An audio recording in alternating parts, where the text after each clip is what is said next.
24 avril 2013, Dhaka, au Bangladesh, le Rana Plaza s'est effondré. Un immeuble de 9 étages, dont la banlieue de Dhaka. Il n'en reste qu'un tas de pierres, de métal et de tissus. Le bâtiment abritait une galerie commerçante et 4 entreprises de textiles où des ouvriers fabriquaient des vêtements, ensuite exportés vers l'Europe et les États-Unis. Le bilan est effroyable. Près de 1200 personnes sont mortes, ensevelies sous les débris. C'est peut-être le premier électrochoc pour les consommateurs. Le contraste devient flagrant entre les cris dans les usines de textiles qui s'effondrent. Garment factory collapsed, killing more than 1,000. Last November, 112 people were killed in another major factory fire. 30,000 Et les cris à l'ouverture des soldes.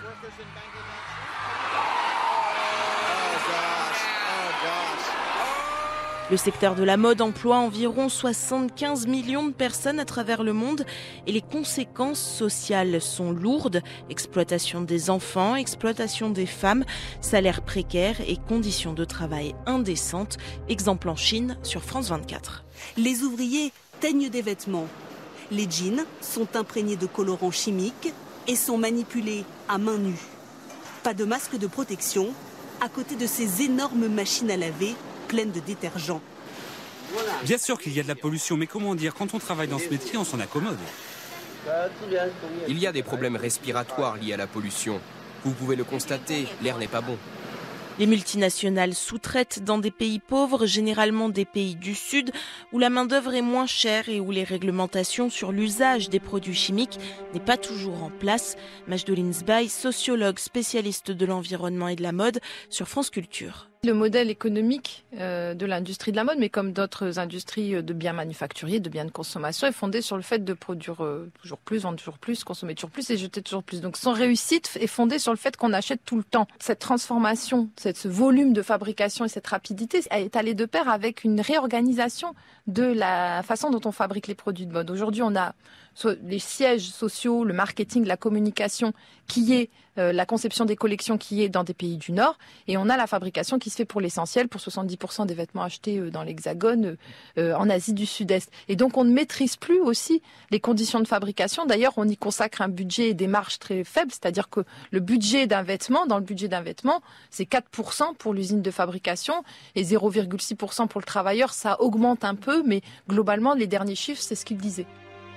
Dans les pays concernés par la production de textiles, les travailleurs ont tenté de revendiquer leurs droits, comme au Cambodge où les ouvriers ont entamé en 2014 un vrai bras de fer avec le patronat et le gouvernement pour demander de meilleures conditions de travail. On les entend dans le documentaire de True Cost d'Andrew Morgan. Au Cambodge, les ouvriers du textile en ont assez. Ils descendent dans la rue pour exiger une augmentation du salaire minimum dans le pays. Les manifestants ont été violemment réprimés. La police a ouvert le feu à balles réelles.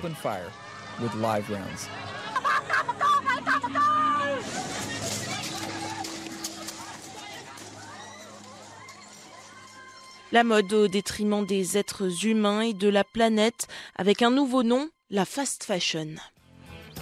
La fast fashion, c'est le fait de sortir une nouvelle collection à des prix abordables quasiment chaque semaine. C'est la recette qui a fait le succès de marques comme Zara, H&M ou Primark. La conséquence, c'est qu'en 15 ans, notre consommation de vêtements a tout simplement doublé. Et ça non plus, ça n'est pas bon pour l'environnement. La mode serait la deuxième industrie la plus polluante au monde après l'extraction pétrolière. Maria Fortunato Allier, consultante en éco-innovation sur France Culture. International, les principaux impacts notamment c'est la consommation et la pollution d'eau et effectivement les émissions de gaz à effet de serre, la production de déchets puisque à chaque étape par exemple de la confection, on a des chutes de production. Ensuite, on consomme énormément de vêtements qui finissent dans les poubelles. Traditionnellement, l'industrie de la mode produisait 2 collections par an, la collection printemps-été et la collection automne-hiver. Mais depuis les années 2000, la mode rapide et surtout jetable a changé la donne. Alice Peffer, journaliste spécialiste de mode. On a des collections de demi-saison, on a des collections d'Eid Resort, pre-fall, Christmas. Donc les gens veulent, en fin de compte... Ce qui en français veut dire Pre-fall, non, c'est pré-automne, parce que ce serait pour la cliente qui serait revenue de sa croisière et qui voudrait quelque chose avant les collections d'automne. 130 milliards de vêtements consommés chaque année dans le monde, c'est 60% de plus qu'il y a 15 ans.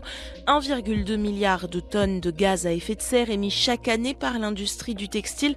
Autant de chiffres alarmants donnés par l'Agence de l'environnement et de la maîtrise de l'énergie, sans oublier la consommation d'eau effrénée de cette industrie. La production d'un seul jean requiert en effet 7500 litres d'eau. À cela s'ajoute la pollution des eaux liée aux teintures et au traitement des textiles, 20% de la pollution mondiale des eaux industrielles. Et enfin une pollution plus pernicieuse encore, le rejet de microparticules de plastique lorsque les vêtements synthétiques sont lavés. 35% des microplastiques rejetés dans les océans viendraient du lavage de textiles.